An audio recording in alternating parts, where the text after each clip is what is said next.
Silchar news 24 আপনাদেরকে স্বাগতম জানাই। আজ হলো 30 জানুয়ারি শুক্রবার। আজকের কয়েকটি বিশেষ গুরুত্বপূর্ণ খবর নিয়ে আসলাম। আজকের প্রথম খবরটি হলো অসমে আগামী বিধানসভা নির্বাচন নিয়ে রাজ্যের মুখ্যমন্ত্রী ডক্টর হিমন্ত বিশ্ব শর্মার বড় ঘোষণা। মুখ্যমন্ত্রী জানিয়েছেন যে কোনো মুহূর্তে অসমে নির্বাচনের দিন ঘোষণা করা হবে। আগামী 27-28 ফেব্রুয়ারি তারিখে ঘোষণা হতে পারে নির্বাচনের দিন। বৈশাখ বিহুর পূর্বেই অসমে বিধানসভা নির্বাচন অনুষ্ঠিত হবে বলে ঘোষণা মুখ্যমন্ত্রী ডক্টর হিমন্ত বিশ্ব শর্মার।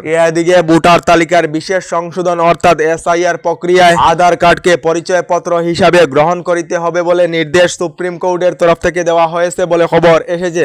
এদিকে লোকনির্মাণ বিভাগের ঠিকাদারদেরকে মুখ্যমন্ত্রী ডক্টর হিমন্ত বিশ্ব শর্মার নির্দেশ, নির্মাণ কার্যতে 50% খিলঞ্জিয়া শ্রমিক নিয়োগ করিতে হবে এবং 1951 সনের পূর্বে আসা মিয়া শ্রমিককে নিয়োগেতে অনুমোদন দিয়েছেন মুখ্যমন্ত্রী। 51 সনের পরে আসা মিয়া শ্রমিককে অসম সরকারের নির্মাণ কার্যে নিয়োগতে নিষেধাজ্ঞা মুখ্যমন্ত্রী ডক্টর হিমন্ত বিশ্ব শর্মার।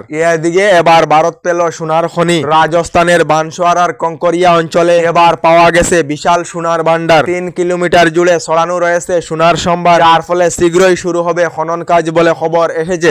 এদিকে মুখ্যমন্ত্রী ডক্টর হিমন্ত বিশ্ব শর্মার বিরুদ্ধে দিল্লিতে এবার এজাহার দাখিল করা হয়েছে। মিয়া মুসলমানকে নিয়ে অসাংবিধানিক মন্তব্য করার অভিযোগে নতুন দিল্লির হাউস খাস পুলিশ থানাতে এজাহার দাখিল করলেন বিশিষ্ট লেখক সমাজকর্মী হর্ষ মন্দারর বলে খবর এসেছে।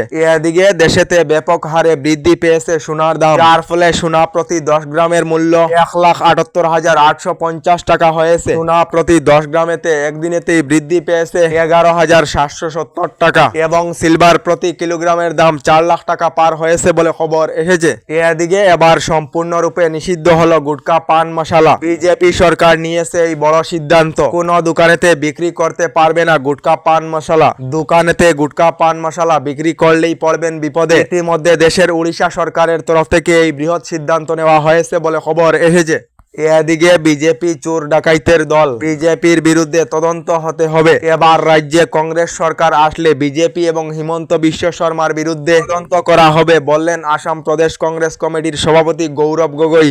এদিকে এবার ইতিহাস রাচিয়ে মাননীয় মুখ্যমন্ত্রী ডক্টর হিমন্ত বিশ্ব শর্মায় গতকাল রাজ্যের 100 সংখ্যক টিয়ক বিধানসভা সমষ্টির 33,319 জন মহিলা হিতাধিকারীদেরকে মুখ্যমন্ত্রী মহিলা উদ্যমিতা প্রকল্পের 10,000 টাকা করে চেক বন্টন করেছেন মুখ্যমন্ত্রী ডক্টর হিমন্ত বিশ্ব শর্মা। তার সঙ্গে টিয়ক বিধানসভা সমষ্টির নতুন করে 2,000 মহিলাদেরকে অরুণোদয় প্রকল্পে অন্তর্ভুক্ত করা হবে। রাজ্যের প্রায় প্রতিটি সমষ্টির নতুন করে 2,000 মহিলাদেরকে অরুণোদয় প্রকল্পে অন্তর্ভুক্ত করা হবে বলে ঘোষণা মুখ্যমন্ত্রী ডক্টর হিমন্ত বিশ্ব শর্মার। এদিকে খুবই শীঘ্রই এলপিজি গ্যাস সিলিন্ডারের রং পরিবর্তন করা হবে। এর পরিবর্তে এবার আসবে প্লাস্টিকের গ্যাস সিলিন্ডার। এইচডিপি নামের প্লাস্টিক দিয়ে নির্মাণ করা হবে এই সিলিন্ডার। বিভিন্ন অঘটন বন্ধ করার জন্য সরকারের তরফ থেকে এই পদক্ষেপ নেওয়া হয়েছে বলে খবর এসেছে। এদিকে দেশের যে সকল কৃষকেরা পিএম কিষাণ প্রকল্পের অধীনে রয়েছেন, এই সকল কৃষকদেরকে আগামী ফেব্রুয়ারি মাসের মধ্যে পিএম কিষাণের 22 নং কিস্তির 2,000 করে টাকা দেওয়া হতে পারে। তবে এখনো কেন্দ্রীয় সরকার থেকে অফিসিয়ালি ঘোষণা করা হয়নি বলে খবর এসেছে। এদিকে রাজ্যের লাখ লাখ মহিলাদের জন্য এসেছে একটি ভালো খবর। মহিলারা আগামী 20 ফেব্রুয়ারি তারিখে হাত পা গা ধুয়ে মোবাইল হাতে নিয়ে বসে থাকার জন্য জানিয়েছেন মুখ্যমন্ত্রী ডক্টর হিমন্ত বিশ্ব শর্মা। কারণ হলো আগামী 20 ফেব্রুয়ারি তারিখে অরুণোদয় প্রকল্পের অধীনে থাকা মহিলাদের ব্যাংক অ্যাকাউন্টেতে টুপুং করে 8,000 করে টাকা ঢুকবে বলে ঘোষণা মুখ্যমন্ত্রী ডক্টর হিমন্ত বিশ্ব শর্মার।